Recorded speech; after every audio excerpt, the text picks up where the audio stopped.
We continue our live coverage from the Jackson Avenue shooting in Clarksburg, where city police have been gathering information for more than 7 hours. Still no update on what exactly happened or how many people were involved, but we do know 2 people were flown to Ruby Memorial Hospital, 1 man and 1 woman, and also 1 man was transported to UHC.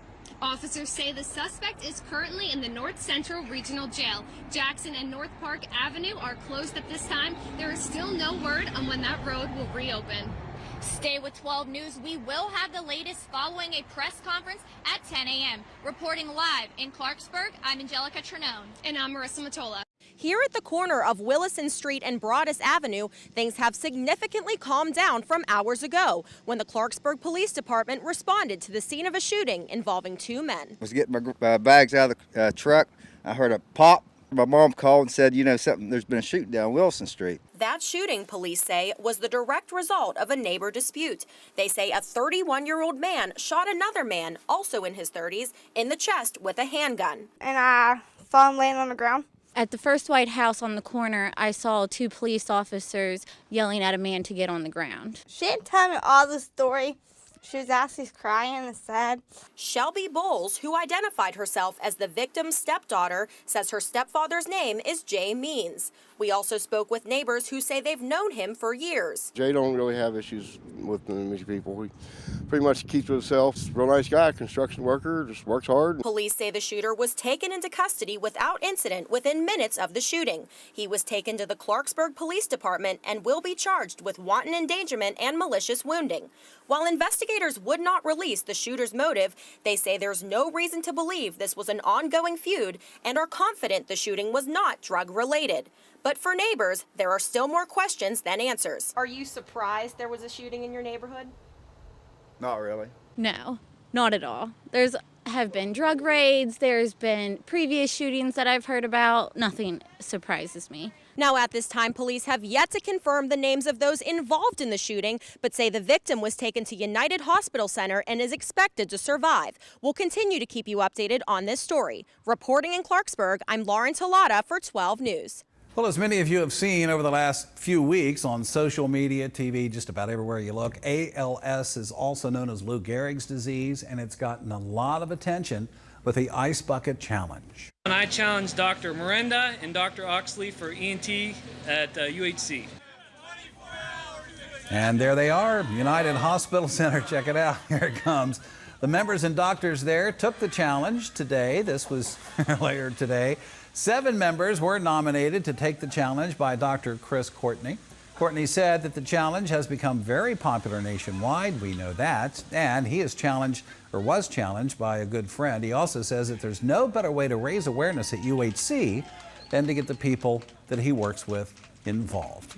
I think the importance to all this is it's great to have things like the Ice Bucket Challenge, but it only goes as far as the donations are. The donations are there to help propel and help look for answers to this disease.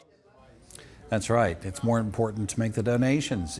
Congressman David McKinley met with North Central West Virginia airport officials during a roundtable discussion Monday. Key topics of that discussion were jobs and proper training for employees. Airport Director Rick Rock says having a quality workforce is the most important thing to have in business. He also stressed the importance of addressing concerns with McKinley so that he can fight for them in Congress. Just working with him, letting him know that it is a challenge for us. It's a small state, small population. How do we continue to bring people, drive them to the aerospace industry? Over the past 4 years, McKinley has dedicated time to talk to individual groups, including manufacturers and laborers. He says he wants to make sure he knows and understands the issues facing the industry in today's society. We have 20 counties, and we're going to be meeting with people that are very low income tomorrow.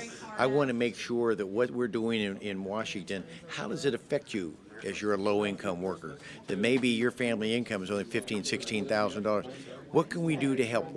How can we help you get more employment? What are we going to do for you to be able to push back against some of the regulations that hurt you as well? McKinley says he's not seeing the growth of the area matching the vision that's set for the airport.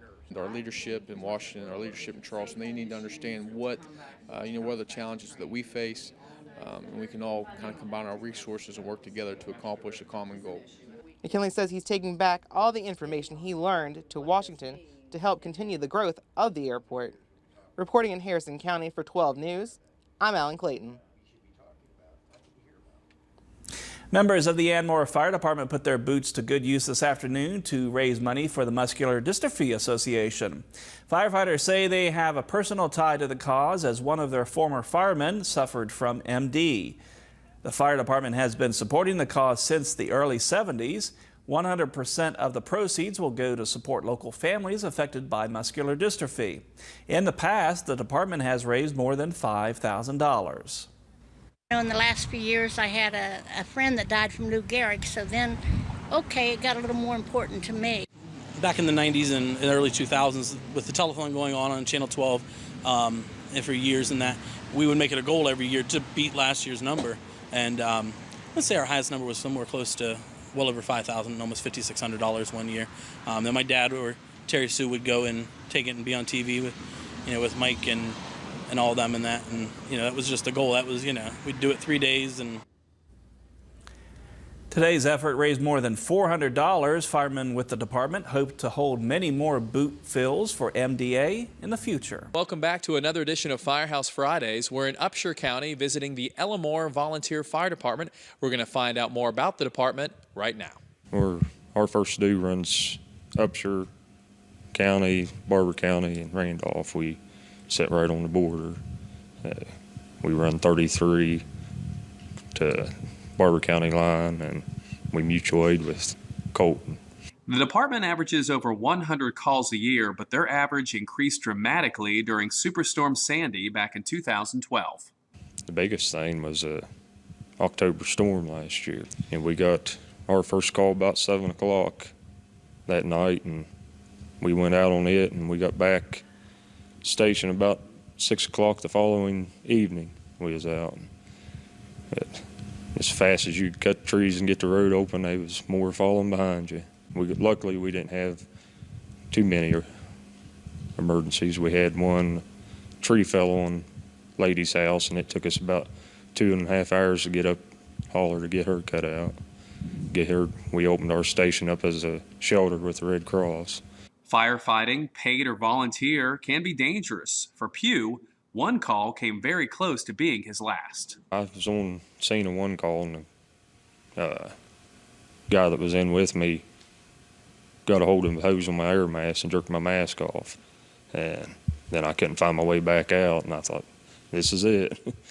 But no, he went on and out, and a couple of guys that was there to back us up, they come in and drug me out.